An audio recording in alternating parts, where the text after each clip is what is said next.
Some products were sold as miracles: safer cars, cleaner homes, and healthier lives. Some products were sold as miracles until scientists realized they were quietly poisoning people. In this video, I'm going to count down 15 of the most toxic inventions that were so dangerous, they're banned now. Starting with number 15, the miracle insecticide that wouldn't go away, DDT.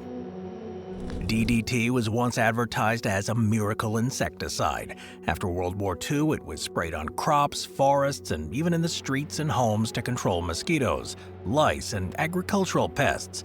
It was cheap, effective, and on the surface it seemed relatively safe. DDT played a real role in reducing malaria in some regions, and it boosted food production, which is why it was initially welcomed rather than feared. The problem was that DDT is a classic, persistent organic pollutant. It doesn't break down quickly in the environment, and it dissolves into fats rather than water. This combination means it accumulates in fatty tissues of animals, and it concentrates as it moves up the food chain. By the 1960s, scientists were detecting DDT and its main breakdown product, DDE, in the wildlife and humans worldwide, including far away from where it had ever been used.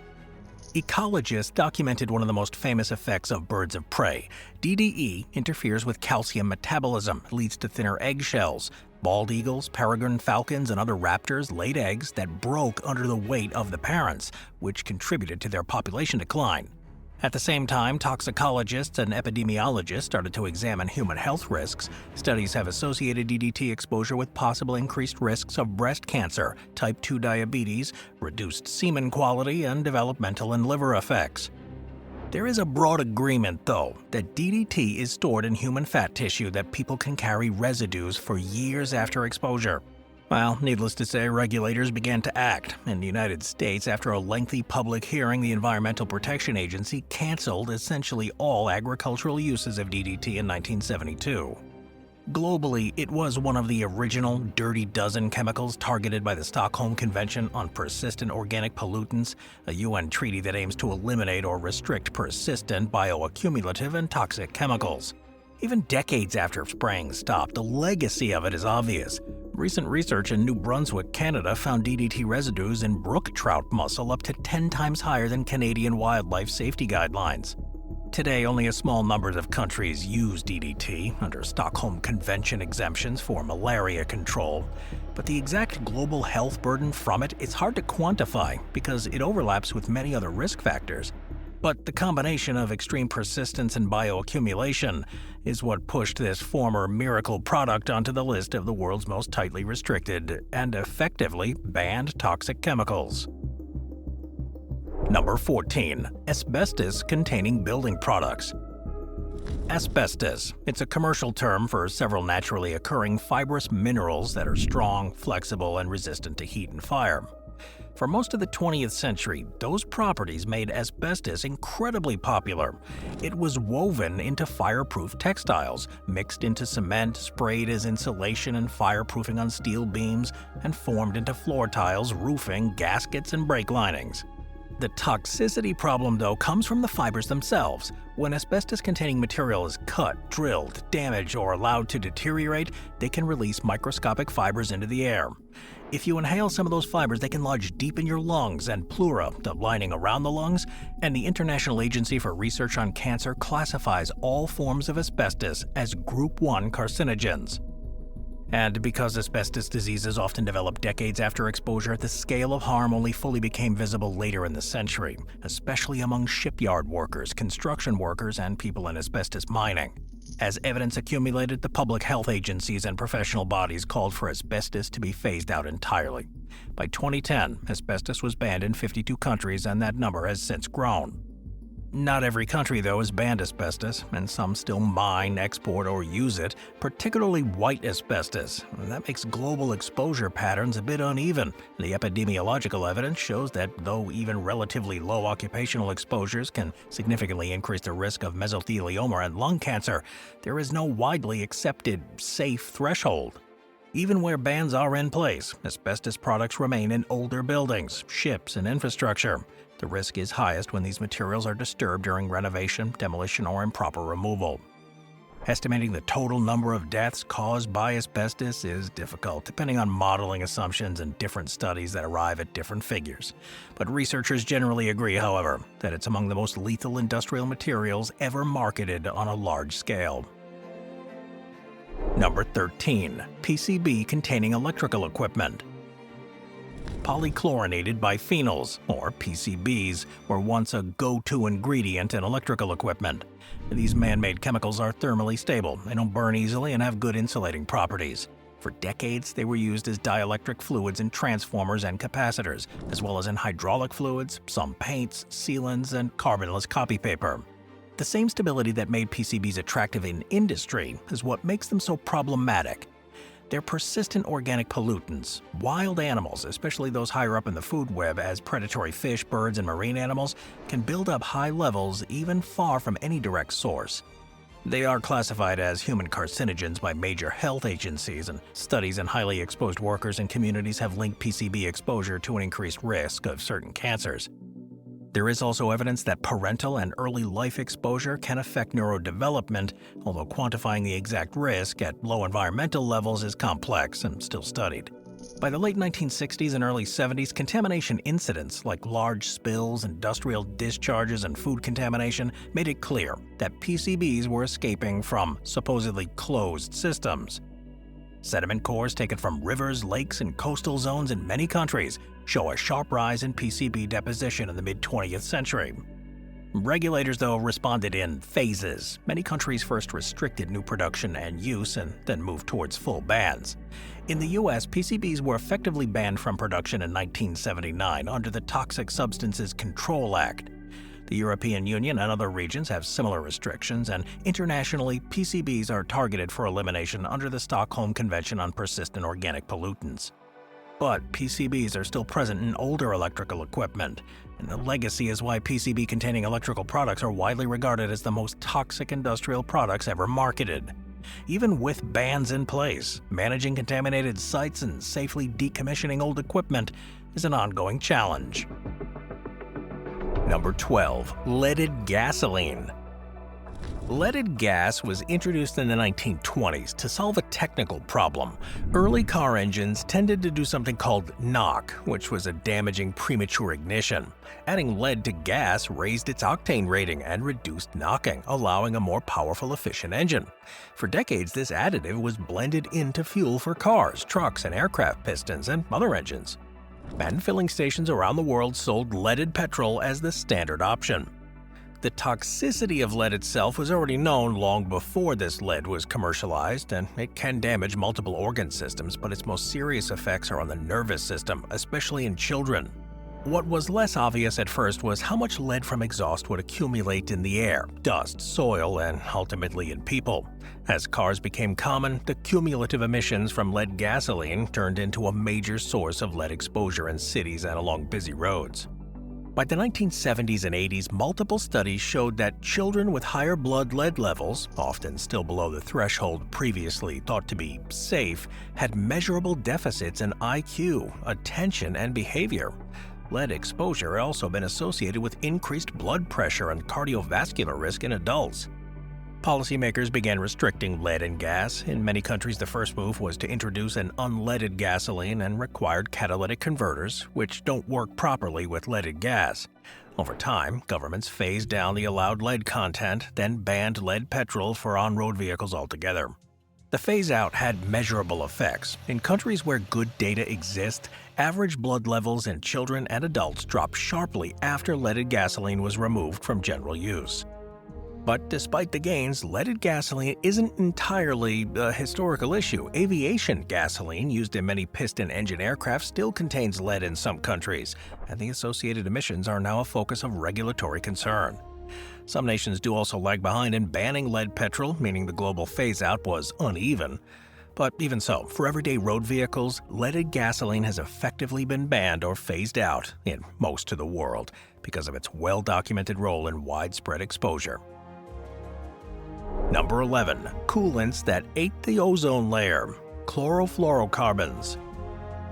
Chlorofluorocarbons, or CFCs, they were promoted for decades as a near-perfect industrial chemical. They were non-corrosive, non-flammable, chemically stable, and in typical workplace exposures, relatively low in acute toxicity. That made them ideal as refrigerants in refrigerators and air conditioners and propellants in aerosol sprays and blowing agents for foam insulation and packaging. One widely used methane was dichlorodifluoromethane, often referred to by its trade name Freon 12, which became the standard coolant in many refrigeration systems. The problem is that the same stability that made CFCs so attractive at ground level meant they could persist in the atmosphere long enough to drift into the stratosphere. There, the intense ultraviolet radiation breaks them apart, releasing chlorine atoms. These chlorine atoms act as catalysts in reactions that destroy ozone, a molecule that forms thin protective layers in the atmosphere. Each chlorine atom can participate in many such reactions, so a relatively small amount of CFC can have a disproportionately large effect on ozone depletion. The consequences, though, weren't theoretical. By the 1980s, measurements over Antarctica revealed a recurring ozone hole, a dramatic seasonal thinning of the ozone layer linked to human-made chlorinated and brominated compounds, including CFCs. Because the ozone absorbs harmful ultraviolet B radiation from the sun, its loss increases the amount of radiation reaching the surface, which can raise risks of skin cancer and cataracts in humans and can affect ecosystems, including damage to phytoplankton and terrestrial plants. In response, countries negotiated an international agreement specifically to phase out these ozone-depleting substances. This treaty required parties to progressively eliminate the production and consumption of CFCs and other ozone-depleting chemicals on a set schedule. In practice, this meant that CFCs, once seen as benign helpers in refrigerators and spray cans, were reclassified as Class 1 ozone-depleting substances, and their production was phased out in developed countries. Some CFCs were banned in earlier particular uses like aerosol sprays, and most remaining uses are now limited to very narrow, essential applications or recycled stocks. But the story doesn't end with the formal ban. The large quantities of CFC remain banked in old refrigerant equipment, foam insulation, and other products. If these reserves aren't managed carefully, they can still leak out over time, and studies suggest that emissions from these reserves continue to contribute to climate forcing and ozone depletion, although at lower levels during peak use. CFCs are often cited as a classic example of an invention that solved one set of problems while introducing another that was much larger. The researchers who first identified the ozone threat have spoken openly about the difficulty of convincing the world that substances used in ordinary products could alter the composition of the stratosphere. But as a family of chemicals that triggered one of the most far-reaching global environmental policy responses ever, scientists came to regret the consequences of their widespread creation and use. Number 10. Thalidomide.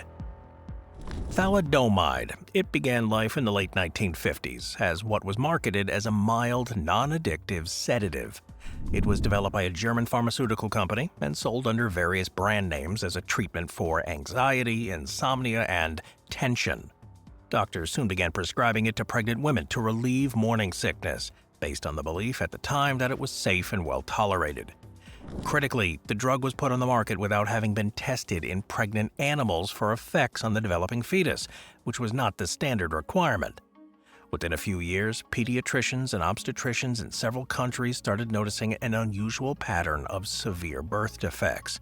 Babies were being born with limb reductions, in which the hands or feet are attached close to the body with very short or absent long bones.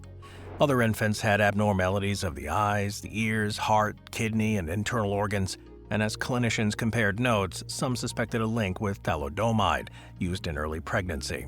In 1961, doctors published reports drawing attention to this association, and further investigation confirmed that the drug was teratogenic when taken during a narrow window of early gestation.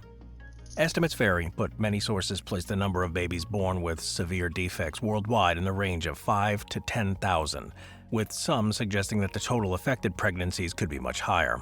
Roughly 40% of the severely affected infants died around the time of birth, and survivors often face lifelong disability and surgeries. Once the link was accepted, thalidomide was rapidly withdrawn from sale in most places around 1961 or 62. This episode triggered intense public scrutiny, parliamentary inquiries, and lawsuits that stretched on for decades. Victims and their families in various countries sought compensation and public recognition, and many eventually received some combination of financial support and formal apology, although the adequacy of those responses is a subject of debate.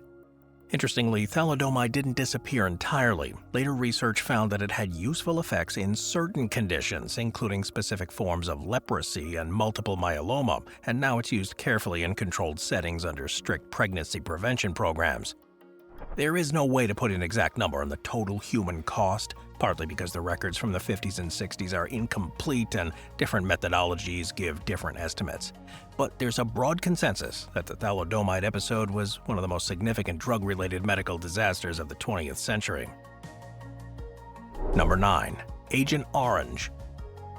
Agent Orange didn't begin as an attempt to poison people. On paper, it was a brutal but clean idea. Clear the dense jungle to expose enemy forces and destroy crops that might feed them, without sending more soldiers into dangerous terrain. The mixture itself was based on two already known herbicides, 2,4-D and 2,4,5-T, both originally developed for agricultural weed control. Chemists knew that these compounds could kill broadleaf plants quickly. What the military wanted in Vietnam was essentially that property on an industrial scale delivered from the air. The concept of herbicidal warfare was attractive to planners because it felt more like logistics than violence. Instead of bullets and bombs, this was framed as defoliation and crop denial. Engineers modified aircraft with spray systems, scientists worked out concentrations and flight patterns, and contractors scaled up production of what became Agent Orange. On a chalkboard, it looked like a technical solution: spray the forest, strip away the foliage, reduce the ambushes, shorten the war. The error lay in understanding both the chemistry of the mixture and the complexity of the real ecosystem and human exposure. One of the two herbicides, Agent Orange, which is 2,4,5-T, could become contaminated during manufacture with a highly toxic byproduct, a type of dioxin. The formation of it depended on the conditions in the factory, especially temperature, so levels varied between batches and producers. At the time, the long-term health implications weren't fully appreciated. Animal studies and occupational exposure did raise warning flags, but those findings didn't stop or seriously slow the program. In Vietnam, the spraying was enormous. Over the course of the campaign, millions of gallons of Agent Orange were spread over forests, mangroves, cropland, and even villages. The immediate ecological effect was obvious: trees dropping their leaves, mangrove swamps dying, erosion increasing as roots could no longer hold soil, and agricultural land stripped of crops. For the people on the ground, Vietnamese civilians, soldiers on both sides, and later American and Allied veterans who worked with or under the spray, the exposure story was more complex.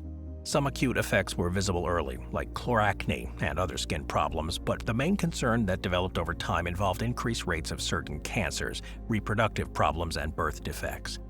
Scientific and medical work after the war tried to untangle how much of this could be attributed to Agent Orange, specifically what role dioxin contamination played and how exposure levels varied. The picture emerged that pointed clearly in one direction. It wasn't just a harsh defoliant campaign. It had created a long-lived environmental health legacy. The dioxin issue, in particular, became a symbol of how small changes in manufacturing conditions can create contaminants with entirely different toxic profiles than the intended product. A herbicide with known, somewhat understood hazards had in effect been transformed into a delivery system for one of the most potent environmental contaminants ever studied. The aftermath included years of legal actions, veteran advocacy, compensation programs, and in Vietnam, a continuing effort to remediate hotspots.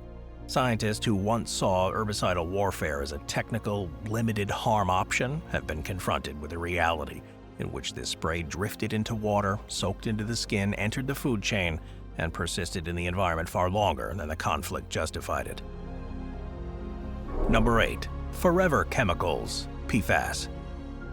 Per- and polyfluoroalkyl substances, usually shortened to PFAS because it's way easier to say, were born from a chemist's dream molecule: carbon chains sheathed in fluorine atoms. The carbon-fluorine bond is one of the strongest in organic chemistry, and it makes these compounds resistant to heat, acids, bases, and typical breakdown process. Early on, researchers realized that certain PFAS had a useful property. They repelled oil and water, reduced friction, and acted as excellent surfactants. These traits made PFAS incredibly appealing to industry. They were used to make non-stick coatings for cookware, stain-resistant treatments for textiles and carpets, grease-resistant food packaging, waterproof outdoor clothing, some types of firefighting foam, and a long list of industrial applications. For decades, the message around many of these chemicals was that they were stable, inert, and safely locked into the products. Basically, polymers and surfactants that would quietly do their job in the background. The problem is that stable and inert in a manufacturing brochure translates into persistent and mobile in the real world. PFAS does not readily degrade under natural conditions, and some of them dissolve well in water. That combination means they can travel long distances in groundwater, rivers, and oceans, and they can accumulate in the bodies of wildlife and humans. One of the first serious clues that something was wrong came from communities near production facilities and from workers themselves. Elevated rates of certain health problems prompted closer investigation, and over time, toxicologists gathered evidence linking some well-studied PFASs, especially a few legacy compounds used in older non-stick coatings and firefighting foams, to a range of potential effects. These included changes in cholesterol levels, impacts on liver function, effect on the immune system, possible association with certain cancers, thyroid disruption, and developmental issues. The strength of evidence varies by compound and endpoint, and not every PFAS behaves the same way, but the overall picture for a subset of them is concerning. For many years, PFAS-containing products were marketed widely, and spills or routine discharges from factories weren't always treated as serious contamination events. Foam used to fight fuel fires at airports and military bases, for instance, was sprayed repeatedly on training grounds where it seeped into the soil and groundwater. Only later did it become clear that those training areas could be sources of widespread drinking water contamination. Scientists who originally helped develop or promote PFAS as safe, modern materials have since watched as their creations turned up in environmental surveys almost everywhere researchers looked. Some have spoken publicly about underestimating long-term consequences, especially for compounds that are both mobile and persistent. It's one thing to invent a tough polymer. It's another to realize that some smaller related molecules are now effectively, permanently in the environment and in people's bodies, with half-lives measured in years. Certain older PFASs have been phased out or restricted in some countries and replaced with newer relatives that are marketed as safer, often because they're shorter-chained molecules that may accumulate less in organisms. However, some critics argue that this substitution has sometimes happened faster than the science can follow, raising concerns about regrettable substitutions. I guess as analytical methods improve, researchers are going to discover more and more PFAS variants in water and soil, many of which have not been thoroughly studied. Moving on to number 7, the single-use plastics. When chemists first figured out how to turn fossil fuels into long chains of carbon and hydrogen that could be molded into almost any shape, it kind of felt like magic. Early plastics were a triumph of materials science: light, strong, moldable, cheap, and importantly, durable. That durability was a selling point. You could make an electrical insulation that didn't rot, containers that didn't shatter, coatings that didn't peel. From wiring and medical devices to aircraft parts, plastics genuinely solved real engineering problems. The pivot came when that same miracle material was applied to things that were never meant to last. Cutlery, once used at a picnic, bags carried for 10 minutes, bottles drained in an hour, packaging torn open and thrown away. Single-use plastics turned durability from an asset into a liability. The whole system was built on an assumption that these items would go away once they left our hands, but chemically, they do not go away in any meaningful time frame. They fragment, they scatter, they accumulate. For a long time, the convenience overshadowed the warning signs. The global packaging industry grew around thin films, molded containers, and foams designed to be used briefly and then discarded. Engineers focused on strength, clarity, and cost per unit. Chemists refined formulas to make plastics smoother, more flexible, more printable. Recycling was talked about as a future solution.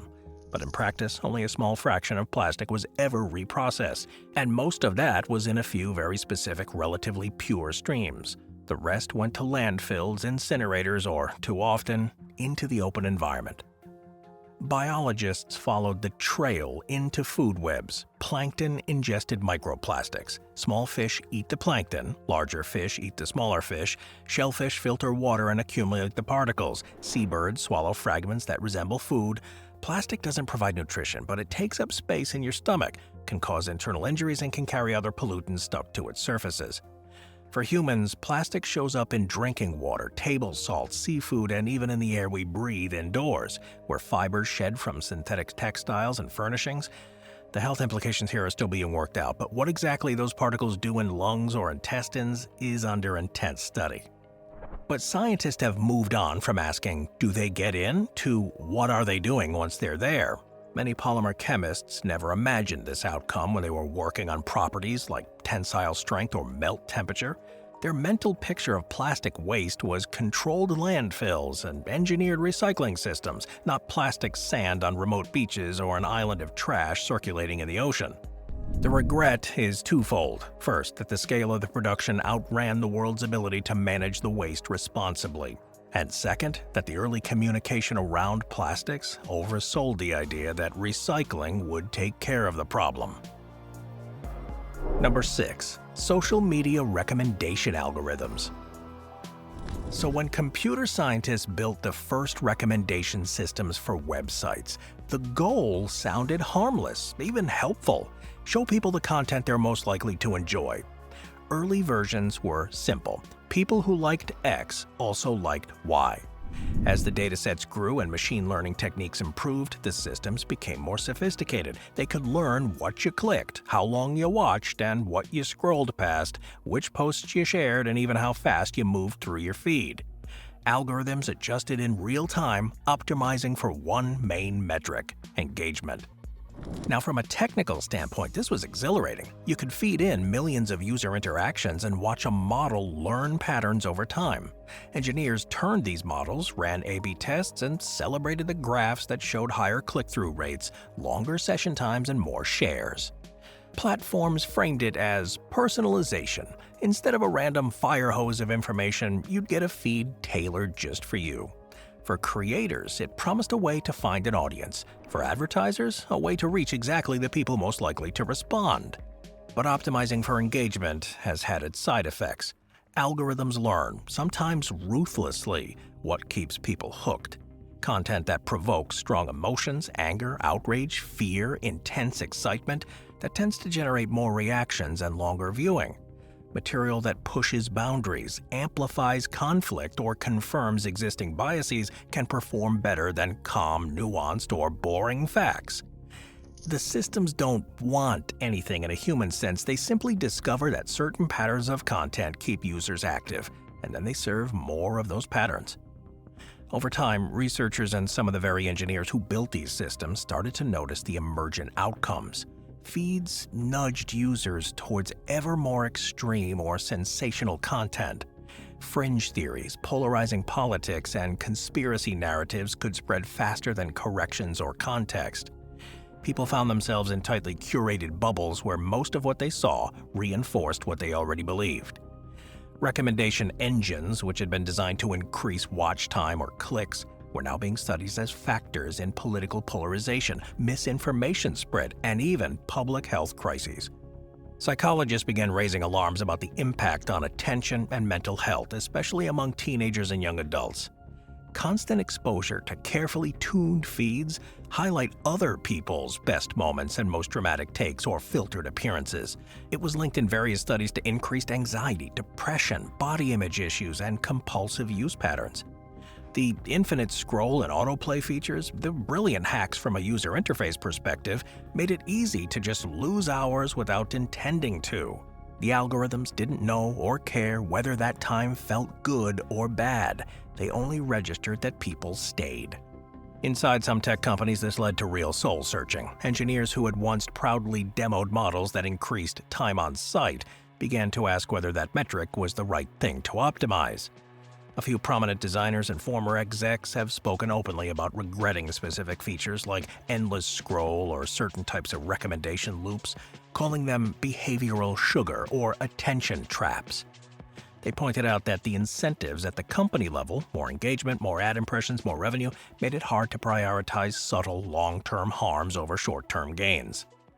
Regulators and academics have tried to peer into these systems, but the complexity of them makes them difficult to fully audit. Small changes in ranking criteria can alter what billions of people see each day. That power, initially seen as a way to give users what they want, has turned out to be a way to shape what they think and talk about, often without them realizing how guided the stream really is. Some researchers studying algorithmic effects have said bluntly that we ran a global experiment on human attention and social interaction without truly understanding the controls or outcomes. Now there are efforts to dial things back, options to see chronological feeds, tools to limit screen time, experiments with ranking content by quality rather than raw engagement, and proposals for transparency rules that would force platforms to reveal more about how their algorithms work. But changing systems that are deeply woven into people's daily habits and into the business models of huge companies is not going to be straightforward.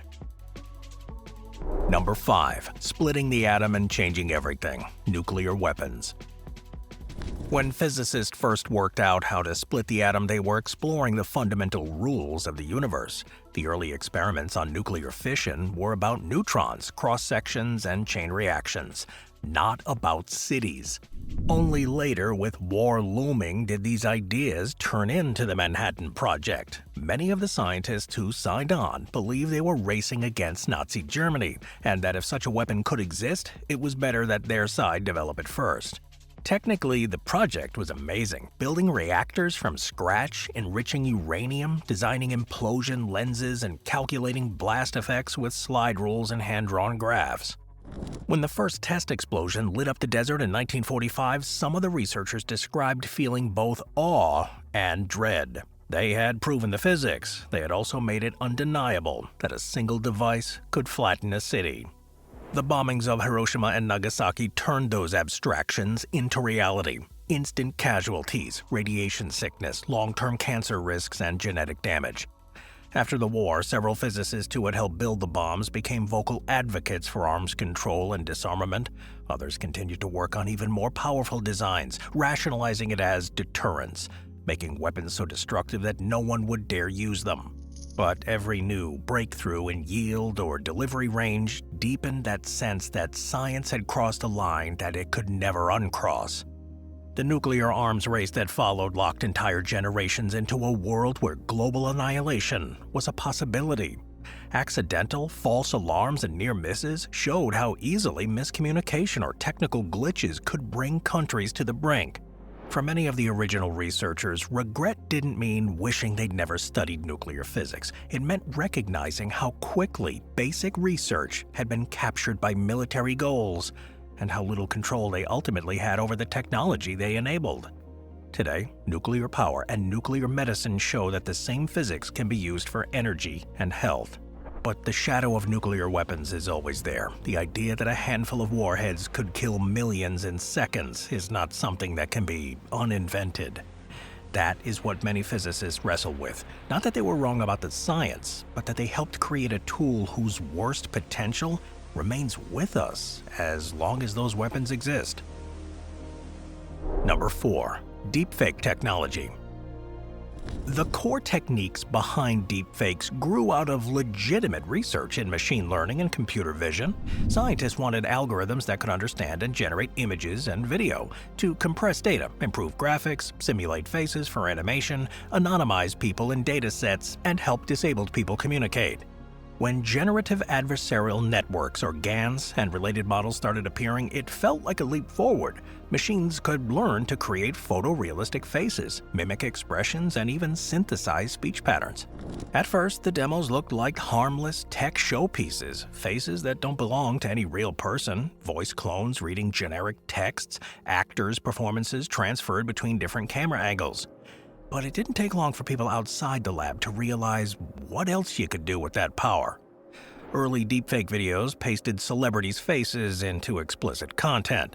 Political clips were edited or fabricated to make it appear as if public figures had said things they never said. The tools spread, and user-friendly apps lowered the barrier so anyone could do it. For the researchers who had been excited about the technical challenge, watching their work fuel non-consensual pornography, harassment campaigns, and disinformation was sobering. A system designed to learn a face became a way to steal one. In some cases, scientists who had published code or models later tried to restrict access, add watermarks, or redirect their work toward detection tools. But once the basic methods were out, they couldn't be called back. But the deeper problem is trust. Video and audio used to feel like strong evidence. Now, a convincingly faked clip can be created on a laptop. That erosion of trust cuts two ways. False videos can fool people, and real videos can be dismissed as probably fake by anyone who finds them inconvenient.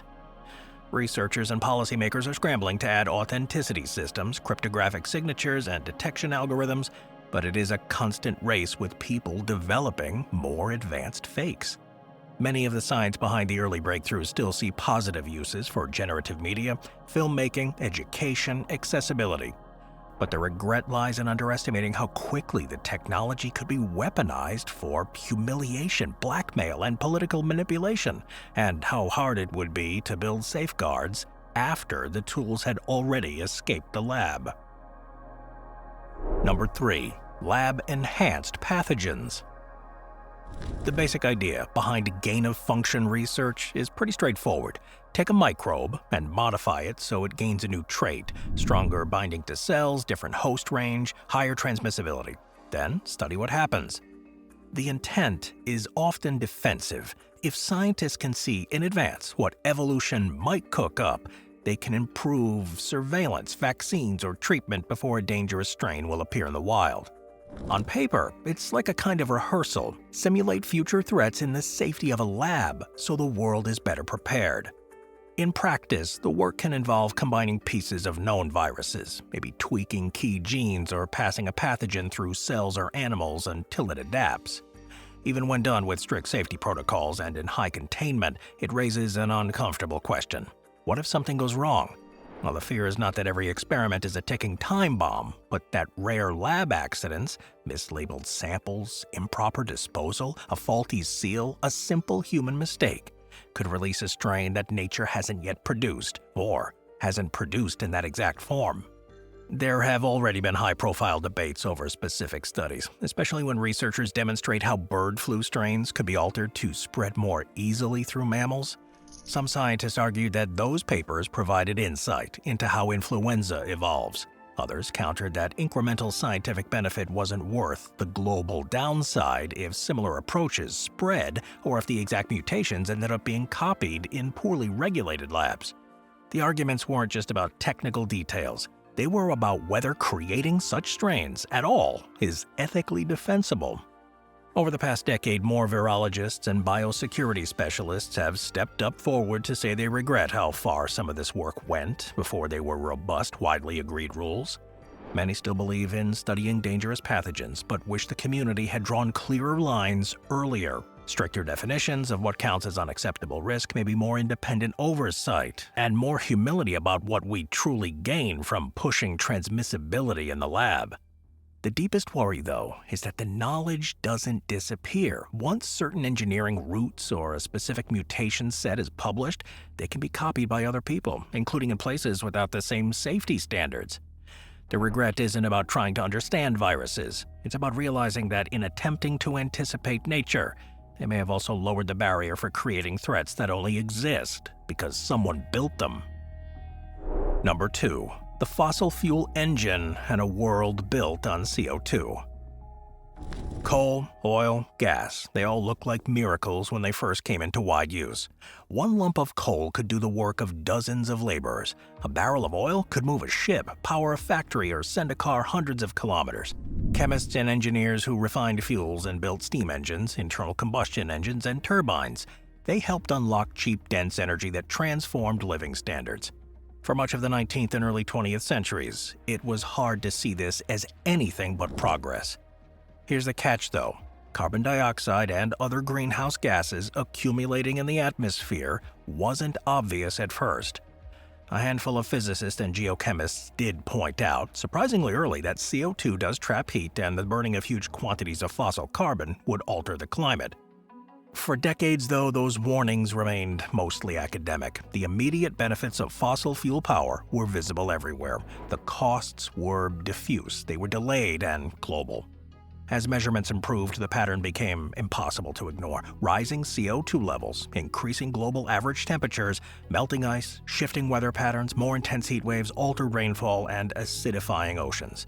Climate models that were once seen as speculative were lining up uncomfortably well with what was actually happening. Many of the people who had spent their careers mapping oil fields, designing more efficient engines, they began to confront a sobering truth. The very success of their work had locked society into a trajectory that destabilizes the planet's climate. Some engineers and scientists have spoken openly about this conflict. On one hand, they're proud of the real improvements fossil energy brought, lifting billions out of extreme poverty, enabling global infrastructure, powering hospitals and clean water. On the other hand, they see the same system is now driving sea level rise, crop stress, ecosystem loss, and some new health risks. The regret often isn't that coal mines or oil wells ever existed, but that the industry and governments were slow to pivot once the scale of climate impact became clear. Today, many of the same skill sets are being redirected into renewable energies, advanced batteries, grid optimization, low-carbon fuels, and carbon removal tech. Former fossil fuel researchers are sitting on climate advisory panels and they lead clean energy projects. But even the most optimistic transition scenario can't erase what's already been emitted. The physics of the atmosphere mean we live in a world whose baseline has been permanently shifted by past combustion. For the scientists and engineers who helped perfect the fossil fuel age, it's the difficult part to carry, knowing that their inventions powered the modern world, but they also helped set in motion a planetary experiment with no easy off switch and no quick way to reverse the course. Number 1. Advanced AI systems. When the early AI researchers in the 1950s and 60s talked about thinking machines, the field was very tiny, academic, and almost cartoonishly limited. Programs could play simple games, solve toy logic puzzles, or maybe prove small theorems, but they were brittle and slow. Most people who worked on AI back then were fighting for grant money and basic respect. Their dream was to get computers to understand language, maybe recognize patterns and help with hard problems in science and medicine. Almost nobody imagined billions of people carrying around AI-powered assistants in their pockets, or automated systems quietly deciding who gets a loan, a job interview, or a prison sentence. The modern wave of AI changed the scale of everything. Instead of carefully hand-coded rules, researchers discovered that if you combine huge datasets with flexible models and a lot of computing power, the system can learn useful behavior from examples alone. Neural networks became deeper and more capable. Speech recognition crossed from frustratingly novel to good enough that you can rely on it. Image recognition went from missing most objects to outperforming humans on some benchmarks. Then large language models arrived, and suddenly computers could generate essays, code, legal memos, and personal messages that sounded uncannily human. For many engineers, the feeling for years was pure excitement. They were solving hard technical problems: how to train models on massive datasets without them collapsing, how to stabilize learning, how to compress models so they could run on phones, how to get them to follow instructions. The main metrics were accuracy on benchmarks, speed, cost, and in industry, revenue. If an algorithm could cut fraud, recommend better content, route delivery drivers more efficiently, or answer customer questions 24/7, it was considered a win. The regrets began creeping in from multiple directions at once. One came from the way AI amplified existing biases. Models trained on historic data learned historical behavior: who got hired, who got approved for credit, which neighborhoods police patrolled most aggressively, whose language was labeled angry or unprofessional. When those models were deployed, they didn't just reflect old patterns, they reinforced them, often with a veneer of mathematical authority. Some of those same researchers who had helped design the system found themselves publishing follow-up papers showing how their models discriminated in ways nobody noticed during the development, and arguing for audits and constraints that didn't exist when the tools first rolled out. Another regret surfaced around surveillance and manipulation.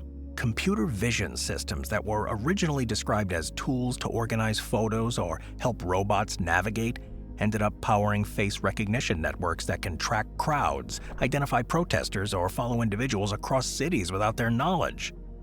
People who once proudly demoed click-through rate improvements started to realize that the same tools could be used to push tailored propaganda at scale, exploiting psychological weaknesses the model had silently learned. Then came the realization that AI could flood the information space itself. Language and image models can now crank out endless plausible texts, voices, and pictures on autopilot. And that's useful for things like translation, brainstorming, and content production, but it also means spam, scams, and misinformation can be mass-produced with almost no human effort.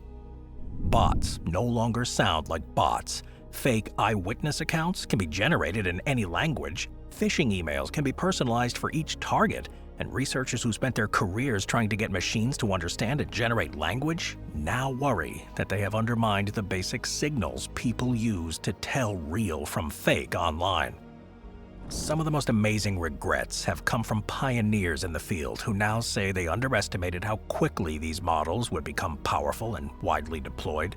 They had expected decades of slow, incremental progress with plenty of time to build guardrails and institutions around them. Instead, advances in hardware, data collection, and algorithms compressed that timeline dramatically. What looked like a distant hypothetical future arrived in a few training runs. Inside companies, AI researchers have talked about a familiar pressure. If a new technique boosts engagement, cuts costs, or gives a competitive edge, there's a strong incentive to ship it quickly and worry about downstream effects later. Concerns about misuse, mental health impacts, or long-term societal change often lost out to product timelines and market share. It's only now, as governments are starting to draft regulations and the public begins to see both the benefits and the harms more clearly, that some of the people who built the early systems are saying, in effect, we should have insisted on better brakes before we put this engine on the highway. There's also a subtler kind of regret about dependency and skill erosion. As AI systems are taking over more cognitive tasks, writing, summarizing, remembering details, there is a real possibility that individuals and institutions grow less practiced at doing those things themselves.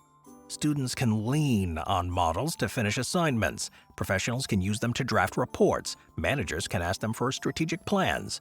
This can be empowering and time-saving, but the people who understand how the systems work are uneasy about a world where critical decisions increasingly rely on tools whose internal reasoning we can't fully inspect or predict. But none of this cancels the real positives. AI is helping design new drugs, accelerate materials science, assist disabled users, translate between languages, it's catching cancers earlier and making many kinds of knowledge easier to access. Many of the same researchers who are worried about where things are going are also deeply proud of those achievements. This regret is not simply, this should have never been invented. It's more complicated than that. It's like we built something powerful without fully understanding how it would be used, who it would empower, and what structures we needed in place before scaling it this fast. That complexity is why advanced AI systems make such a compelling candidate for the #1 spot here. They sit at the intersection of almost every other theme on this list. They can accelerate biological research, amplify disinformation, optimize fossil fuel extraction, design new weapons, and reshape economies. It's not a single chemical you can ban or a single device you can lock in a museum. They are general capability, and it's now woven into the very infrastructure of our modern lives.